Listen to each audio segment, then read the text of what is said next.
네, 행복한 안식일입니다. 네, 날마다 성령 충만하시고 또 한 사람이 한 영혼씩 주님께 인도하시는 역사가 있기를 간절히 바랍니다. 네, 자, 오늘 제목은 다시 예언하여야 하리라 하는 제목을 가지고 말씀을 나누고자 합니다. 요한계시록 10장 10절로 11절 말씀인데요. 이 말씀을 준비한 특별한 이유가 있습니다. 지난주에 한 분이 대실망이라는 얘기를 한 적이 있습니다. 대실망했다. 기억나시나 모르겠습니다만은, 네. 어떤 경치를 보고서, 아, 대실망이야라는 얘기를 들었습니다.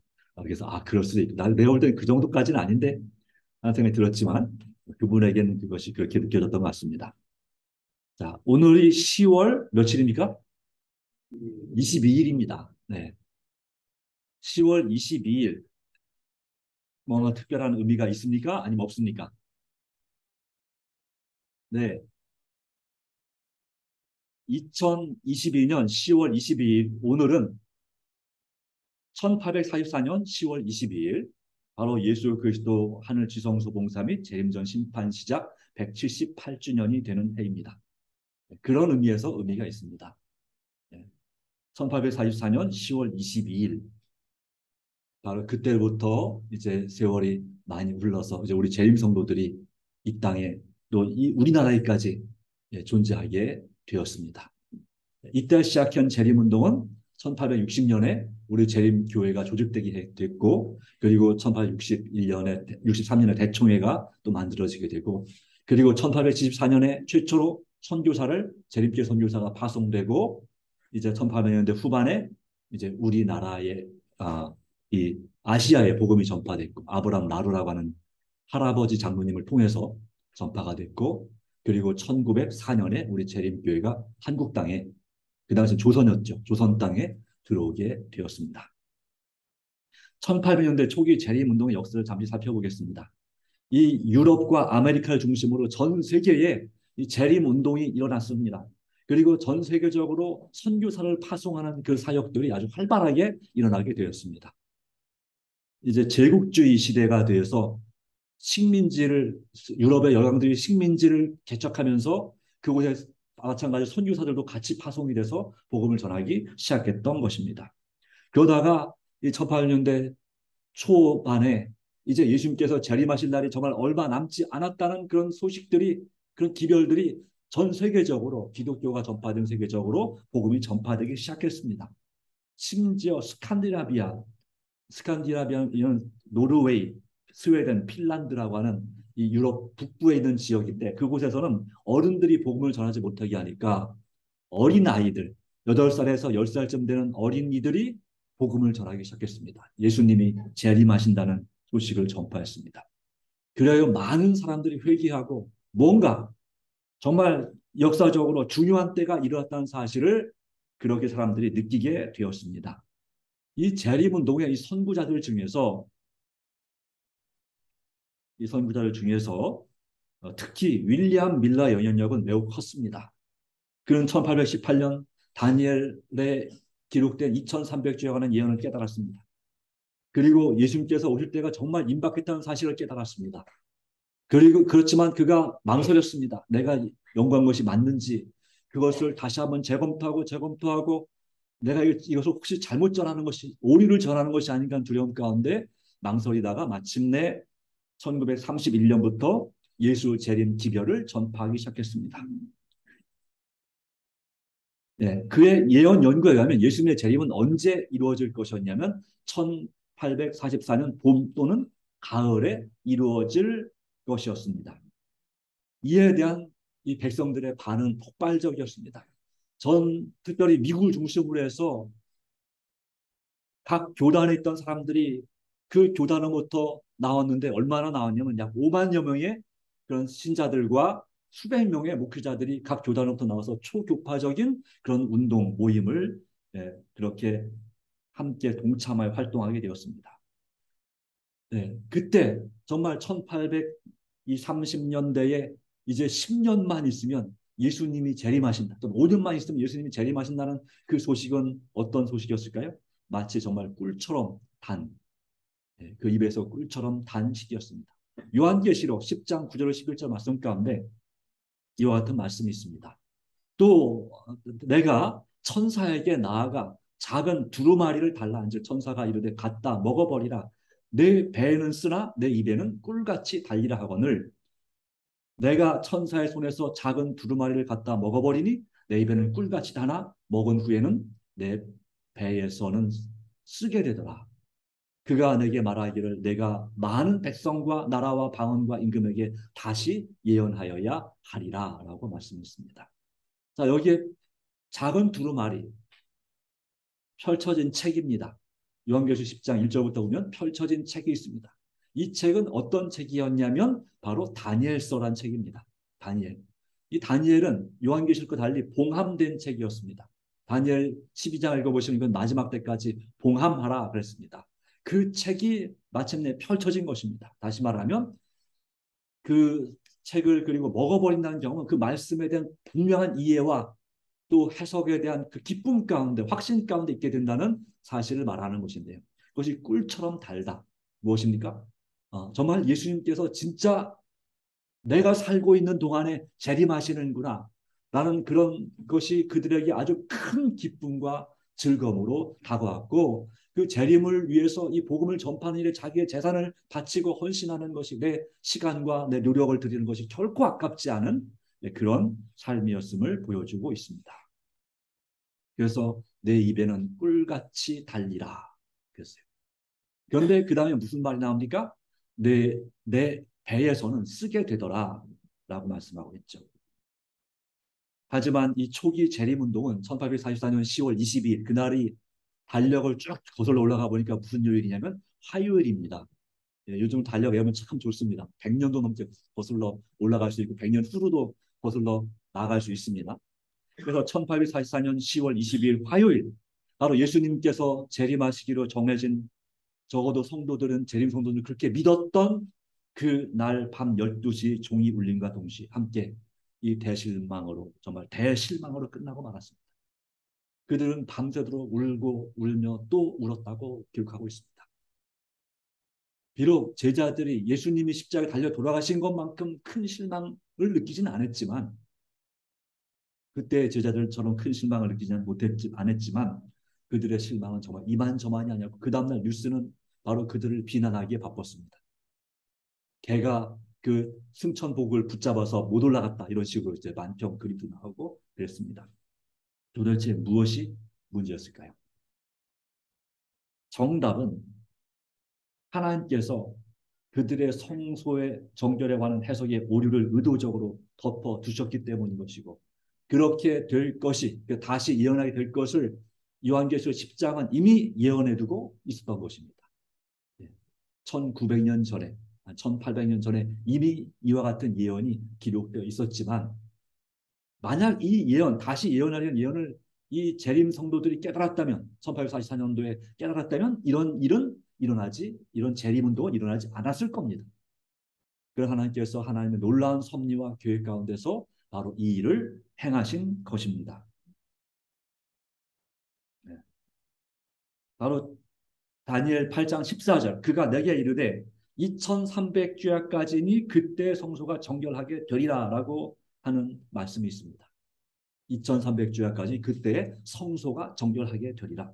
근데 그들은 성소 정결을 어디로 생각했냐면 이 세상, 우리가 살고 있는 이 세상을 하나님께서 불로 정결케 하시는 것으로 해석을 했습니다. 이것은 잘못된 해석이었습니다. 그러다 보니까 그 말씀 때문에 그들은 배에서 쓰게 되리라는 그 예언의 말씀을 정말 매우 쓰라리게 경험하게 된 것이죠. 여러분도 어떤 일로 인해서 어떤 믿었던 말씀 때문에 아주 정말 쓰라린 실망의 경험을 하신 적이 있으십니까? 또는 내가 정말 믿었던 어떤 사람 때문에 그 사람이 내 마음에 정말 쓰라린 아픔을 가져다 준 그런 경험. 그런데 다시는 누구도 믿지 말아야 되겠다고 결심했던 그런 경험이 있으십니까? 네. 네, 우리 삶 가운데서 그런 경우도 종종 있을 수가 있습니다. 자, 그런데 이로 인한 대실망 이후에 온 세상에 다시 예언하여야 하리라는 말씀이 전해졌습니다. 과연 무엇을 다시 예언하여야 하는 것일까요? 그리고 또 왜 다시 예언해야 하는 것일까요? 또 어떻게 다시 예언한단 말인가요? 바로 이런 말씀을 우리가 살펴보도록 하겠습니다. 이런 재림운동의 경험 가운데서 마지막 사명을 가진 여제 남은 자손, 바로 재림교회가 세워지게 되었다는 사실을 말씀하고 있습니다. 첫 번째 주는 교훈은 그것입니다. 대실망 중에서도 다시 일어서라라고 하는 것입니다. 잠언 24장 16절 말씀 보면 이와 같은 말씀이 있습니다. 대저 의인은 7번 넘어질지라도 뭐라고 했을까요? 다시 일어나려니와 악인은 재앙으로 말미암아 엎드러지는 이라 말씀하고 있습니다. 의인은 7번 넘어질지라도 다시 일어난다. 바로 그런 사람들이 의인입니다. 어떻게 다시 일어날 수 있을까요? 내가 스스로의 힘으로 다시 일어나는 것이 정말 어렵습니다. 네, 어렵습니다. 그런데 하나님께서 그의 손을, 예수님께서 그의 손을 붙잡아 주신 말씀으로 격려해 주시면 다시 일어날 수 있을까요? 네, 다시 일어날 수 있습니다. 우리도 주님 안에서 다시 일어날 수 있습니다. 우리의 상황인 낙심과 정말 절망적인 상황을 혹시 맞이했을지라도 여러분 다시 일어나시기 바랍니다. 주님의 권면은 포기하지 말고 다시 일어나라 말씀하는 것입니다. 자, 왜 다시 일어나라 하셨는가? 이것은 바로 남은 자손을 불러내기 위해서였습니다. 종교개혁이 1517년에 시작된 이래로 다음 주가 이제 종교개혁도 그 기념일이 될 수 있을 텐데 10월 31일에 1517년 10월 31일에 종교개혁이 시작됐습니다. 그래서 교회 구교, 천주교로부터 개신교가 나와서 오직 하나님 말씀으로, 오직 믿음으로 돌아가는 운동을 크게 일으켰습니다. 그런데 반종교개혁과 예수회의 등장으로 인해서 이 종교개혁이 100년도 가기 전에 흔들리기 시작했고 이제 200년이 지난 1700년 이쯤에는 이 종교개혁이 정말 제대로 되어지지 않게 됐습니다. 좌초됐습니다. 그래서 하나님께서는 이제 이 진리의 빛을 하나씩 하나씩 그 종교 개혁을 할 때마다 교단이 생겨날 때마다 진리의 빛을 하나씩 하나씩 주셨는데 그 빛을 하나로 모으실 필요가 있었습니다. 그래서 주님께서 이 재림운동을 일으키신 것입니다. 바로 진실한 신앙과 사랑으로 예수 그리스도를 바라보던 사람들은 쓰디쓴 실망을 당했습니다. 그럼에도 불구하고 하나님의 목적은 실패했는가? 아닙니다. 성취되고 있었습니다. 하나님은 소위 재림을 기다리느라고 공하는 사람들의 마음을 시험하고 계셨습니다. 오늘날도 마찬가지입니다. 예수님의 재림을 기다린다고 하는 저와 여러분의 마음을 하나님은 시험하고 계십니다. 이 대실망 이후에 세 가지 선택을 한 재림신자들을 볼 수가 있습니다. 첫 번째 무리는 어떤 선택을 했느냐? 다시 나온 교회로 돌아갔습니다. 마치 민수기 14장 3절 4절에 이 가데스 바네아에서 이제 가나안 땅을 정탐하고 난 다음에 이스라엘 백성들이 크게 실망해서 서로 말하되 우리가 한 지휘관을 세우고 애굽으로 돌아가자 했던 것처럼 이 대실망을 경험했을 때 그들 중에 많은 사람들은 공포 위에 두려움에 아무런 동기가 없이 그 재림운동에 참여했습니다. 그들의 신앙 고백은 자신의 마음이나 생활에 아무런 영향을 끼치지 못했습니다. 내가 예수님을 믿고 예수님 재림을 기다린다고 고백했지만 그 삶에 아무런 변화가 없었다 이 말이죠. 우리가 마찬가지 이 시대에 예수님을 믿는다고 고백하지만 또 안식일을 지키고 예수님의 재림을 기다린다고 고백하지만 우리 생활에 아무런 변화가 없다면 우리는 첫째 무리에 속한 사람들과 같을지도 모릅니다. 그리고 그 기대했던 예수님의 재림의 사건이 일어나지 않게 되자 그들은 실망하지 않으라고 말했습니다. 그들은 그리스도께서 재림하시라고 믿지 않았다고 말했습니다. 그들은 참신자들의 슬픔을 조롱하는 첫째 무리에 속하였습니다. 이런 첫째 무리가 있었고요. 두 번째 무리는 다시 계속해요 시기를 정했습니다. 마태복음 16장 3절에도 너희가 날씨를 분별할 줄 알면서 시대의 표적은 분별할 줄 알지 못하냐는 말씀처럼 많은 사람들은 경솔하게도 1844년에 2300주야가 끝났다는 사실을 부인함으로 이 곤란한 문제를 해결하고자 했다. 그 이유는 뭐냐면 그들이 기대한 시간에 예수님이 오지 않은 거예요. 네. 내가 기대한 시간에 오지 않았어요. 그러면 그것이 잘못된 것입니까? 내가 기대한 시간에 기대한 방법으로 여러분의 기도가 응답되지 않으면 하나님이 뭐가 잘못하신 겁니까? 어떻습니까? 하나님께 기도드릴 때 종종 여러분이 기대한 시간에 여러분이 기대한 방법으로 하나님께서 기도 응답을 안 해줄 수 있습니다. 그러면 실망하죠. 그죠? 그러나 하나님이 나를 버린 것입니까? 결코 아닙니다. 그렇죠? 여전히 나를 사랑하십니다. 맞습니까? 맞습니다. 포기하지 말아야 됩니다. 그런데 이 사람들은 그렇게 생각했습니다. 그래서 다시 시기를 이 2300년 아직 끝난 것이 아니다. 해석을 잘못했다.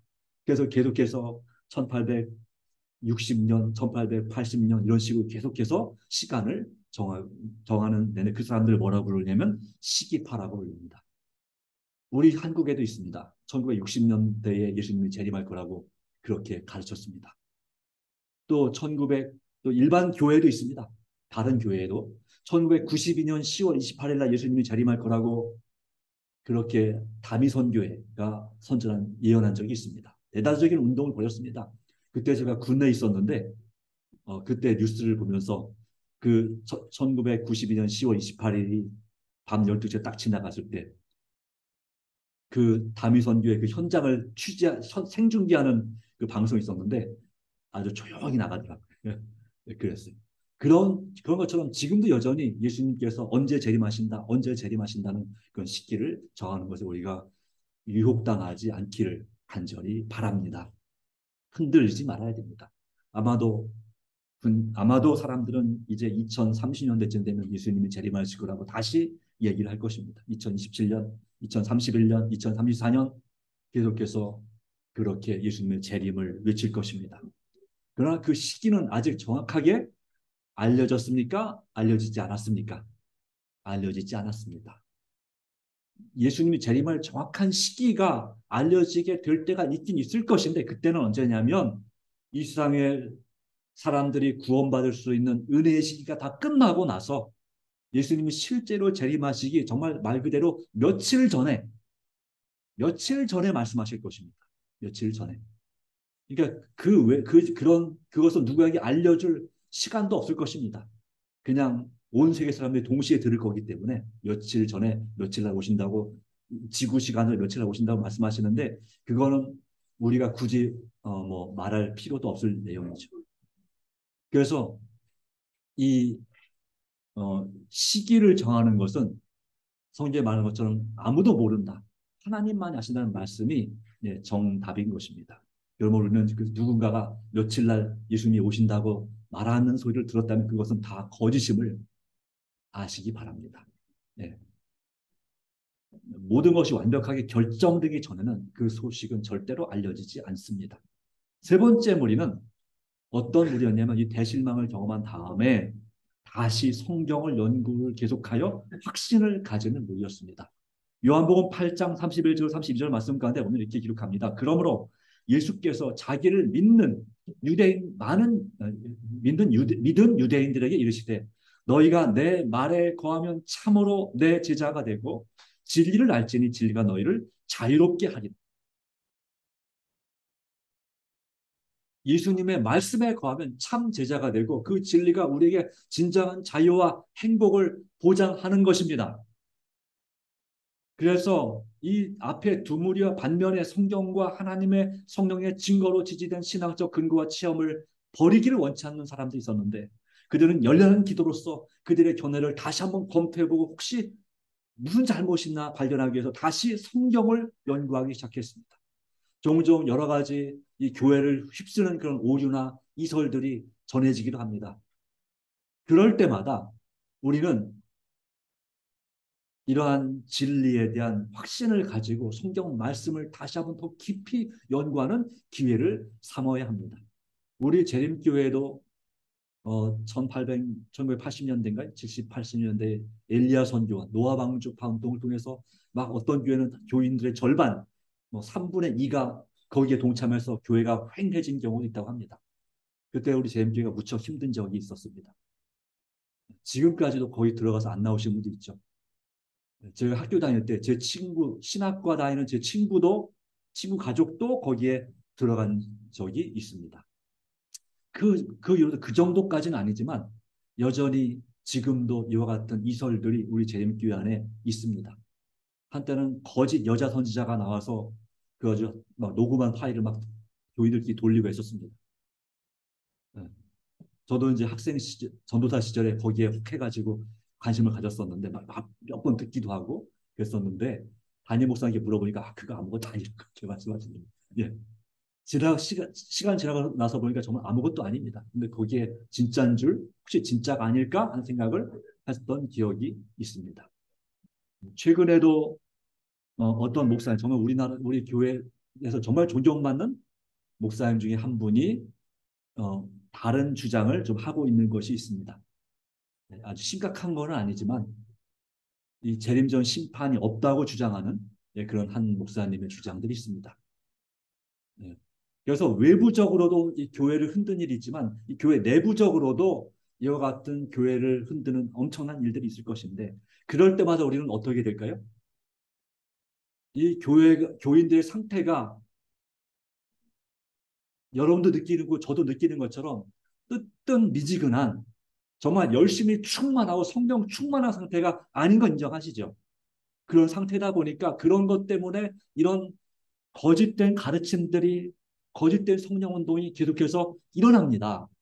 그럴 때마다 우리는 거기서 따르기보다는 내가 정말 말씀을 정말 사모하고 열심을 내고 있다면 무엇이 진짜 하나님의 말씀인가 더 깊이 살펴보는 사람들이 되어야 될 줄로 믿습니다.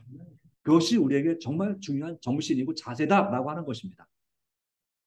그래서 이 사람들이 이 세 번째 무리가 예언의 기간을 계산한 일에 아무런 착오가 없다는 사실을 깨닫게 되자 2300주에 대한 1844년 10월 22일에 성소가 정결하게 되려는 그 예언적인 시간은 정확하게 맞은 겁니다. 그 뭐가 문제일까? 그래서 성소 문제에 집중을 해본 결과 바로 그 성소가 이 지상이 성소라고 하는 아무런 근거가 없다는 사실을 깨닫게 됐고 예수님이 들어가실 성소는 이 지상이 아니라 바로 성소 봉사에서 그 성소가 두 칸 있잖아요. 첫째 칸 성소와 둘째 칸 지성소가 있는데 1800년 동안 이 성소에서 봉사하시다가 1844년 10월 22일에 이제 전 우주적인 성소 정결과 재림전 심판을 사역을 위해서 지성소 봉사로 들어가셨다는 사실을 깨닫게 된 것입니다.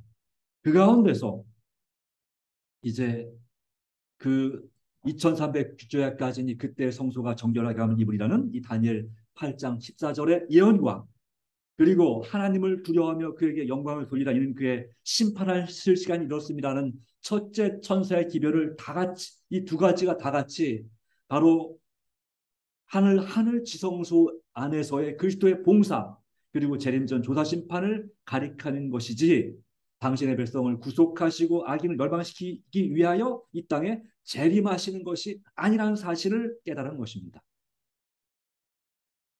그리고 이 셋째 천사의 기별의 완전한 뜻이 재림신자들에게 깨우쳐짐에 따라서 이제 이것이 온 세상에 전해야 될 기별임을 깨닫고 우리 제7일 안식일 예수 재림교회는 이 세 천사의 기별을 온 세상에 힘있게 전파하는 세계적인 복음 전파 사역에 헌신한 결과 오늘날 전 세계에서 가장 많은 나라에 전 세계 모든 기독교 중에서 가장 많은 나라에 복음을 전하는 나라가 교회가 되었습니다. 교단이 물론 교인 숫자는 한 2,500만, 3,000만밖에 안 되지만 전 세계적으로 그러나 그 어떤 교회보다도 가장 많은 나라의 복음을 전하고 있고 그리고 이제 거의 모든 나라에 복음이 들어갔기 때문에 이제 한 몇 개 빼고는 다 들어갔기 때문에 이제는 각 지역 교회 복음 선교를 위해서 힘쓰고 있는 중이라고 하는 것입니다. 그래서 하나님께서는 이 마지막 때에 자, 왜 다시 예언하여야 될 거라 말씀하셨느냐? 정리하면 그렇습니다. 이 마지막 때 이와 같은 여러 교회들이 발견한 진리들을 그들이 발견한 진리의 새로운 진리들을 거절했기 때문에 하나님께서는 이 재림운동을 통해서 이 모든 진리들을 하나로 이 제7일 안식일 예수 재림교회를 통해서 하나로 모으는 일을 하셨고 그러므로 우리 재림교회는 온 세상에서 가장 확실한 종합적인 그런 진리를 가지고 있게 되었습니다. 네. 네, 여기 연도가 약간 잘못 인쇄된 게 있습니다. 제침례가 1512년이 아니라 1521년입니다만은 그것 빼고는 다 맞는 얘기입니다.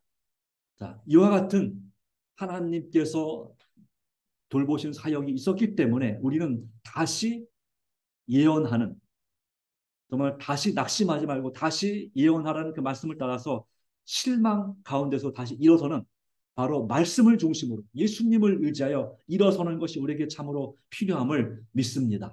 어떻게 다시 일어날 수 있습니까? 어떻게 다시 사명을 가질 수 있습니까? 디모데후서 1장 12절은 말합니다. 이로 말미암아 내가 또 이 고난을 받되 부끄러워하지 아니함은 내가 믿는 자를 내가 알고 또 내가 의탁한 것을 그날까지 그가 능히 지키실 줄로 확신합니다.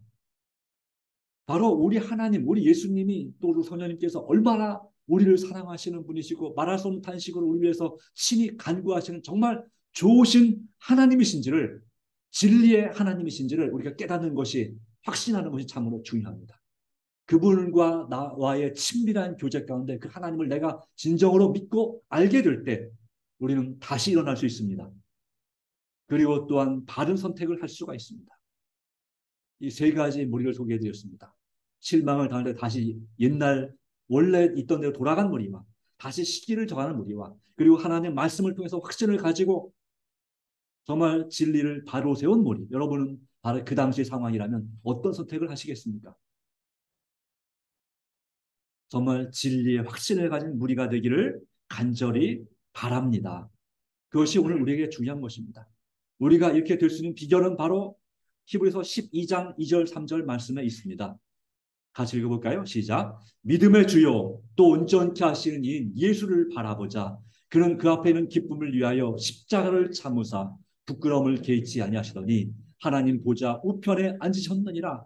너희가 피곤하고 낙심하지 않기 위하여 죄인들이 이같이 자기에게 거역한 일을 참으신 일을 생각하라.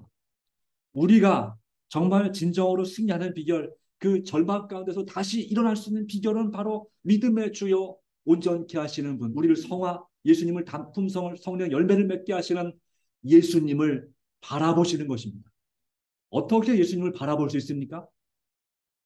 비결은 말씀합니다. 하나님의 말씀을 통해서 바라볼 수 있습니다. 우리가 날마다 말씀을 읽고 기도할 때 우리는 예수님을 바라보는 것인데 왜 예수님을 바라봐야 됩니까? 피곤하여 낙심하지 않기 위해서. 사단은 우리를 계속해서 피곤하게 만들고 우리를 낙심시킵니다. 특히 내 몸이 아플 때, 내 몸이 아프면 아플수록 또 내 정신이 불안하면 불안할수록 우리는 정말 낙심하고 불안해집니다.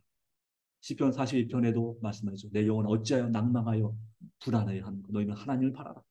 그 우리의 소망의 하나님께 우리의 소망을 두셔야 될 줄로 믿습니다. 바로 그 주님을 의지함으로 다시 일어나시기를 간절히 바랍니다. 갈라디아서 6장 9절 말씀 가운데 우리가 선을 행하되 낙심하지 말지니 포기하지 아니하면 때가 이름에 거두리라. 이 말씀이 여러분에게 이루어지기를 간절히 바랍니다. 무엇이 선입니까? 기도와 말씀으로 사는 것이 선입니다. 내 자녀를 정말 사랑으로 돌보는 것이 선입니다. 내 성질대로 하지 아니하고 사랑과 인내로 돌보고 그들로 하여금 예수님을 믿게 하는 것이 최고의 선 중 하나입니다. 또한 누군가를 위해서 내가 중보기도 하는 것 아주 좋은 선입니다. 또 TMI, 여러 순서들이 있죠. 누구에게 친절을 베푸는 것, 문을 열어주는 것, 또 따뜻한 미소로 또 격려하는 것, 이것이 바로 선입니다. 내 자신의 유익을 위해서가 아니라 서로의 유익을 위하는 것, 이게 진짜 선입니다. 이런 선을 행할 때 어떤 사람들은 그걸 마치 뭐라고 생각합니까? 내가 베푸는 호의에 대해서 내가 맛있는 음식을 싸갖고 와서 같이 나눌 때 그것을 당연하게 생각합니다. 그럴 때 어떻습니까? 우리 실망하죠. 그러나 선을 행하되 낙심하지 말지니 포기하지 아니하면 때가 이름에 거두리라 말씀했습니다. 여러분이 기도한 그 기도는 결코 헛되이 돌아가지 않습니다. 여러분이 누군가에게 밥을 사줬거나 여러분에게 누군가가 선물했거나 그 모든 것이 헛것처럼 보일 수도 있지만 어떤 사람들은 내가 누구한테 보약을 얼마치를 지어줬는데 이렇게 말하면서 어떻게 나한테 그럴 수가 있느냐 하고 상처받는 분들도 있어요. 예. 바로 그런 것들이 결코 여러분 헛되이 돌아가지 않는다고 하는 것입니다. 적어도 누구는 기억하십니까? 우리 예수님께서 여러분이 어떤 선한 일을 했는지 기억하고 계십니다. 사심 없이, 욕심 없이, 아낌 없이 한 그 모든 일이 후회 없이 한 모든 선한 일을 주님 기억하십니다. 그러기에 바로 예수님도 그러셨습니다. 예수님의 그 십자가 죽으심이 헛된 것이 되어야 되겠습니까? 아닙니다. 여러분 삶에서 예수님의 죽음이 헛되지 않게 되기를 간절히 바랍니다. 그렇기 때문에 여러분 주님의 격려를 받아서 다시 일어나시기 바랍니다. 다시 예언의 말씀으로 돌아가시기 바랍니다. 두 번째 기별은 이것입니다. 다시 예언의 말씀을 믿음으로 증거하라 하는 것입니다. 무엇을 어떻게 다시 예언할 것인가? 먼저 무엇을 다시 예언할 것인가? 우리의 주인 기별은 요한계시록 1장 3절 이 예언의 말씀을 읽는 자와 듣는 자와 그 가운데 기록한 것을 지키는 자는 복이 있나니 때가 가까우니라. 어떤 말씀이요? 예언의 말씀을 우리가 읽고 듣고 깨닫고 그리고 그 말씀을 실천하는 사람이 되어야 됩니다. 전하는 사람이 되어야 합니다. 이러한 예언의 말씀이 있습니다. 초기 문제 271페이지에 보면 지금까지는 많은 사람들이 묶여 있었다. 친척관계, 혈연관계, 종교 때문에 묶여 있었다. 즉 어떤 부인들은 그들의 남편에게, 어떤 어린이들은 저들의 부모에게 속박당해 왔다. 진리를 듣지 못하도록 방해를 받아온 신실한 영혼들은 이제 그것을 갈급한 심령으로 굳게 붙들었다. 더 이상 친척들에게 얽매이지 않았다. 이런 말씀이 있어요. 그들에게서 진리는 생명보다도 귀한 것이었다. 네. 어떻게 이런 변화가 일어났는가라고 물었더니 천사가 얘기했습니다. 그것은 늦은 비이며 주의 임재하심으로 온 새롭게 하시며 셋째 천사의 큰 외침이다 라고 말하고 있습니다. 네. 그러기에 우리는 성경 바로 우리가 외쳐야 될 기별이 바로 뭐냐면 새 천사의 기별인데 바로 그것을 세상에 예언하고 증거해야 돼요. 특별히 그중에서 셋째 천사의 기별. 이 기별을 힘있게 외쳐야 될 사명이 있습니다. 그 셋째 천사의 기별이 뭐가 있습니까? 성도들의 인내가 여기 있나니 그들은 하나님의 계명과 예수 믿음을 지키는 자니라. 그러므로 짐승과 그 우상에게 경배하지 말라. 그리고 짐승의 표를 받지 말라. 그렇게 할 경우에는 밤낮 쉼을 얻지 못하고 하나님의 심판을 받을 것이다. 그러므로 이 세 천사의 기별은 이러한 세력은 결국은 바벨론으로서 무너질 것인데 그렇게 첫째 천사의 기별에 있는 것처럼 하나님을 두려워하며 그에게 영광을 돌리는 그 재림을 준비하는 신앙을 회복하라고 우리에게 간절히 호소하고 계시는 것입니다. 그런데 이런 세 천사의 기별을 이 영원한 복음을 전하고 싶은데 이 기별은 정말 큰 사업입니다. 이 진리를 아는 자들에게 위탁되어 있습니다. 이 진리를 깨닫지 못하는 사람들에게는 이 기별을 전할 권리나 자격이 없습니다. 이것은 모든 나라와 족속과 방언과 백성들에게 전파해야 될 이 복음인데 이것은 경계선이 분명하다. 하나님 섬길 것인가 아니면 사단을 섬길 것인가 이 경계선이 분명한 거예요. 하나님의 안식일을 지킬 것인가 아니면 짐승의 표 일요일을 받을 것인가 법으로 강요된 지금은 짐승의 표가 아니지만 앞으로 짐승의 표가 될 그걸 받을 것인가 이 경계선이 분명한 것입니다. 그런 진리입니다. 바로 믿음으로 말미암는 순종이 영생을 얻는 조건이라는 것을 보여주고 있습니다.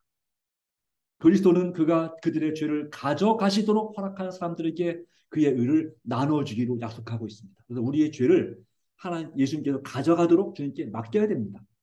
갖고 있지 말고 그리고 우리는 그분 안에서 우리를 온전케 하시는 그리스도의 은혜를 입고 있는 것입니다. 그러기에 우리는 어떻게 다시 예언할 것인가? 우리가 무엇을 예언할 것인가? 새 천사의 기별, 영원한 복음을 전해야 되고요. 예수님의 재림 기별을 전해야 되고요. 안식에 대한 회복을 전해야 되고요. 그리고 어떻게 다시 예언할 것인가? 바로 이른 비성령과 늦은 비성령 충만을 받을 때에 예언할 수가 있게 됩니다. 데살로니가전서 5장 19절 22절은 성령을 소멸치 말며 예언을 멸시치 말고 범사에 헤아려 좋은 것을 취하고 악은 어떤 모양이라도 버리라고 말씀하고 있습니다. 우리는 악한 모습은 어떤 것이라도 버리고 성령의 음성에 귀를 기울이고 그분의 예언의 말씀을 존중하고 그 말씀을 열심히 연구하는 사람이 되어야 된다는 사실을 말씀하고 있는 것입니다. 이 사업을 이루기 위해서 우리는 하나님의 도움을 얻기 위하여 하나님과 더불어 크게 화목해야 한다고 말하고 있습니다. 교회증언록은 454페이지 말씀 가운데 그리스도의 사랑은 그들의 마음속에서 빛을 발하여야 한다. 그리스도의 영이 그들에게 부어지고 그리고 심판에 설 준비를 갖춰야 한다. 우리 자신을 하나님께 바칠 때 하나님의 빛이 주어진다고 말씀하고 있습니다. 그러므로 야고보서 5장 7절 8절입니다. 같이 읽어볼까요? 그러므로 형제들아 주의 강림하시기까지 길이 참으라. 보라 농부가 땅에서 나는 귀한 열매를 바라고 길이 참아 이른 비와 늦은 비를 기다리나니 너희도 길이 참고 마음을 굳게 하라. 주의 강림이 가까우시니라. 여러분 이른 비는 언제 내리는 비입니까? 농사 지을 때 있어서 이른 비는요 씨를 뿌리기 전 또는 후에 직후에 씨를 뿌리기 위해서 또 씨가 뿌려진 씨가 막 자라기 위해서 그때 필요한 비가 이른비입니다. 예, 우리나라의 이른비는 보통 봄이고 이 중동 지방의 이른비는 주로 주요 농사가 밀과 보리 농사이기 때문에 가을비입니다. 우리의 봄비이고 어쨌거나 그리고 늦은 비는 언제 내리는 것입니까? 추수할 때 내리면 안 되고 추수하기 전에 곡식이 잘 익도록 내리는 비가 늦은 비입니다. 네. 그래서 이른 비도 풍성했지만 늦은 비는 더 풍성할 것이라는 예언의 말씀이 있습니다. 마찬가지로 이제 이 마지막 때에 이 역사적으로 볼 때에 이 오순절 이른 비 성령 충만은 언제 있었냐면 예수님께서 승천하신 직후에 초대교회에게 충만이 내렸습니다.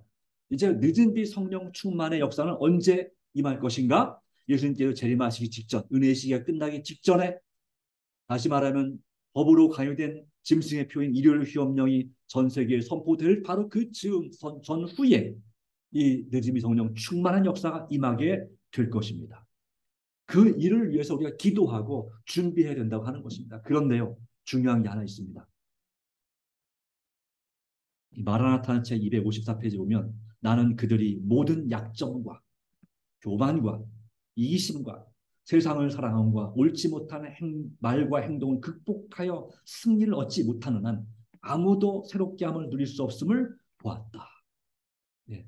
여러분들 어떤 부분은 정말 철저히 회개하고 새롭게 되는데 어떤 부분은 특별히 먹고 마시는 문제에 있어서 제일 약한 부분이 그 문제입니다. 먹고 마시는 문제에 있어서 하나님께서 명령하신 정결한 음식을 먹고 마셔야 되는데 부정한 음식을 먹고 마시는 문제. 그리고 아무리 정결한 음식이라 할지라도 적당하지 못한 방법으로, 그러니까 적당한 제때에 적당한 양만 먹어야 되는데 아무 때나 너무 과하게 과식하거나 야식을 하거나 하는 것도 문제가 되겠죠. 어쨌든 바로 그러한 습관을 반드시 극복하여 승리를 얻지 못하는 한 아무도 새롭게 함을 누릴 수 없음을 보았다라고 말씀하고 있어요. 큰일 났죠. 네, 내가 극복하지 못한 습관이 있는데 그것에 대해서 그것까지 굳이 극복해야 되나? 그냥 예수 믿음으로 열심히 살면 되지. 예, 뭐 일리는 있는 말씀입니다. 그러나 그것은 일반 교회 현재 우리 재림교인이 아닌 세상에 일요일날 예배드리는 다른 교회들은 그 말이 어느 정도 맞는지 모르겠습니다. 그런데 그들에게는 이 영원한 복음, 세천세 길을 전파할 사명이 없기 때문입니다. 근데 우리에게는 그와 같은 사명이 있습니다. 이 영원한 복음을 전파하고 그 세상의 다른 교회 교인들을 준비시킬 사명이 있습니다. 다시 말하면 구약시대 이스라엘 백성을 말하면 우리는 어떤 직분을 가진 사람들이냐면 성전에서 봉사하는 직분을 가진 사람들입니다. 즉 레위 지파 또는 제사장, 아론의 제사장 직분을 가진 사람들과 같은 사람들입니다. 그러기에 우리는 우리 자신을 성결케 할 필요가 있습니다. 이스라엘 백성들 다른 사람들은 다 포도주를 마시는 것이 완전 금지되지 않았습니다. 아시죠? 네. 다른 지파는 술 마시는 것이 금지되지 않았습니다. 결혼식이나 기분 좋은 일 있으면 포도주를 마시는 것이 허용됐습니다. 너무 취하지만 않으면 됐습니다. 그런데 절대 술을 아예 입에도 대지 말아야 될 지파가 있었는데 그들은 바로 레위 지파였습니다. 하나님의 성전에서 봉사하는 사람들이기 때문에 절대로 그 영혼의 성결을 위해서 몸의 성결을 위해서 자신을 성결케 할 때 절대 술을 마시면 되지 않았습니다. 우리 재림교회는 이 시대에 그와 같은 성결을 강조하고 있습니다. 마음의 성결뿐만 아니라 몸의 성결을 강조합니다.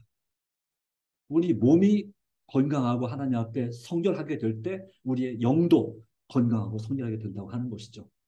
그런데 그것에 대해서 점점 이상하게 시대가 가면 흐르면 흐를수록 그거에 대한 가르침도 느슨해지고 교인들도 우리 교우 여러분들도 잘 변화되지 않고 그것에 관심이 희미해집니다.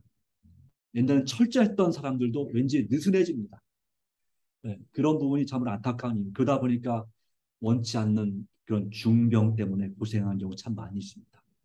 물론 이 몸의 성결 마찬가지 중요한 것은 우리 마음에 모든 스트레스를 주님께 맡기는 것이 정말 필요하고 중요합니다.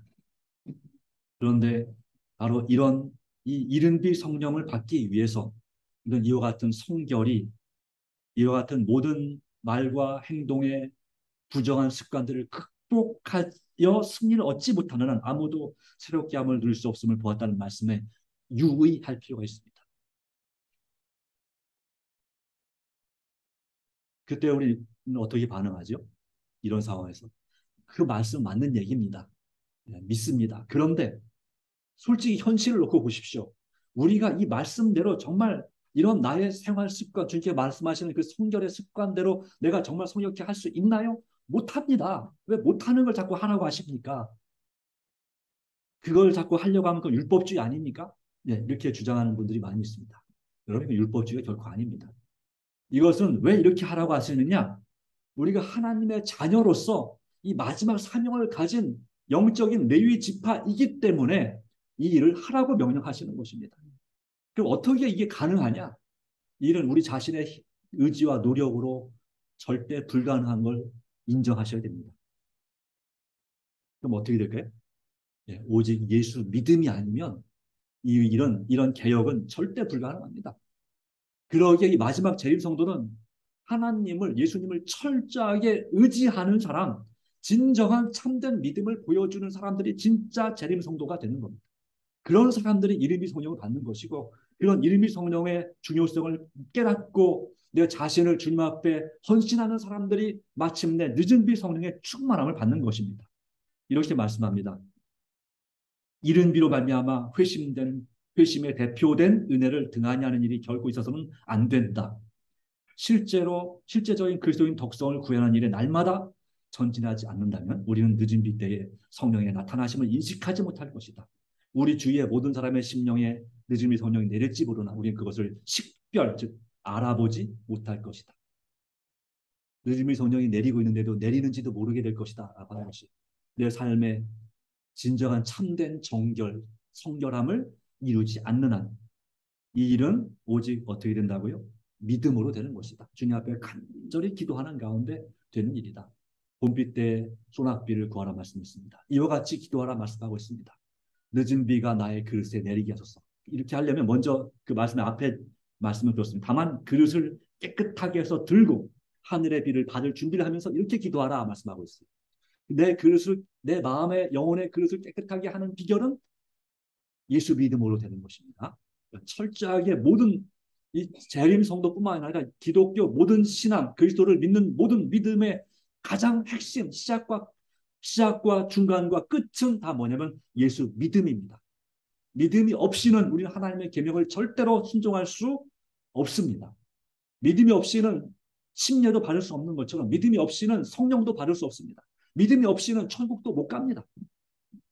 그러니까 순종하지 않아서 못 간다기보다는 믿음이 부족해서 못 가는 것입니다. 이 모든 것은 예수 믿음 안에서의 최선의 헌신과 노력이 필요한 것입니다. 기도도 마찬가지죠. 셋째 천사와 연합하는 영광스러운 천사의 빛이 내 위에 비치게 하소서. 저에게 사업의 일익을 맡겨주시며 선포하게 하소서. 저로 예수 그리스도와 동역하는 자가 되게 하소서. 이와 같은 간절한 기도가 우리 삶에서 매일같이 드려질 때 하나님께서 우리에게 빛을 주시고 역사하셔서 우리를 변화시켜 주실 수 있음을 믿습니다. 그분께서는 언제나 그대를 적합한 사람에게 되게 하시며 그대에게 은혜를 주신다. 우리에게 은혜를 주십니다. 우리가 믿음으로 순종할 수 있도록 하나님께서 뭘 주신다고요? 은혜를 주십니다. 은혜로 구원받았잖아요. 역시 하나님의 사명을 실천하도록 은혜를 주십니다. 청년이 무엇으로 그 행실을 따라 행실을 깨끗하게 하리까 주의 말씀만 지킬 따름입니다. 하나님 말씀으로 되는 것입니다. 여러 가지 많지만 우리가 할 일은 뭐냐면 하나님 말씀을 받아들이고 그것을 굳게 붙잡으시기 바랍니다. 그리고 우리 자신을 전적으로 그 말씀에 우리 자아를 굴복시키시기 바랍니다. 그렇게 할 때 우리 안에서 하나님의 목적이 성취될 것이다. 아멘. 네. 그러므로 마지막 말씀입니다. 히브리서 10장 35절로 38절. 너희 담대함을 버리지 마. 이것이 큰 상을 얻게 하느니라. 너에게 인내가 필요하면 너희가 하나님의 뜻을 행하는 데 약속하신 것을 받기 위함이라. 같이 읽겠습니다. 잠깐 후면 오시리가 오시리니 지체하지 아니하시리라. 나의 의인은 믿음으로 말미암아 살리라. 또한 뒤로 물러가면 내 마음이 그를 기뻐하지 아니하리라 하셨느니라. 우리는 뒤로 물러가 멸망할 자가 아니여 오직 영혼을 구원함에 이르는 믿음을 가진 자라. 이 말씀을 대하는 저나 여러분이나 여전히 믿음으로 살 필요가 있습니다. 우리에게 이러한 믿음이 부족합니다. 그래서 이런 믿음을 주시기를 간절히 기도하지 않으시겠습니까? 정말 이른비 성령 충만과 늦은비 성령을 위해서 날마다 간절히 기도하는 여러분과 제가 되기로 결심하시겠습니까? 네. 하나님 은혜가 함께하기를 간절히 바랍니다. 네, 주님께서 도와주심을 믿습니다. 감사합니다. 하나님 아버지, 오늘 우리에게 주신 은혜를 인하여 참으로 감사합니다. 오직 다시 예언하여야 하리라. 그 사명이 오늘 우리들에게 주어져 있습니다. 새 천사의 영원한 복음을 다시 예언하여야 할 것입니다. 이를 위해서 우리가 우리 자신을 믿음으로 성결케 하고 이른비 성령 충만받아 정말 복음을 전하고 기도와 말씀과 순종과 전도로 살며 또한 마침내 우리가 한 마음을 연합하여 늦은비 성령 충만함으로 마지막 사명을 완수하는 이 세상에 크게 외치며 정말 하루에 수천 명씩 회개하는 놀라운 역사가 우리 삶을 통해서 일어날 수 있음을 믿사오니 주님 날마다 우리를 도와주시고 우리에게 은혜를 베풀어 주시며 모든 걸 주님께 굴복하고 주님의 말씀을 굳게 붙잡는 우리 삶이 되도록 열심히 말씀을 읽고 기도하며 주님 뜻대로 살게 하여 주시옵소서. 우리를 도와주심을 믿습니다. 끝까지 함께 하시고 역사하여 주시옵소서. 예수님의 이름으로 간절히 기도드리옵나이다. 아멘.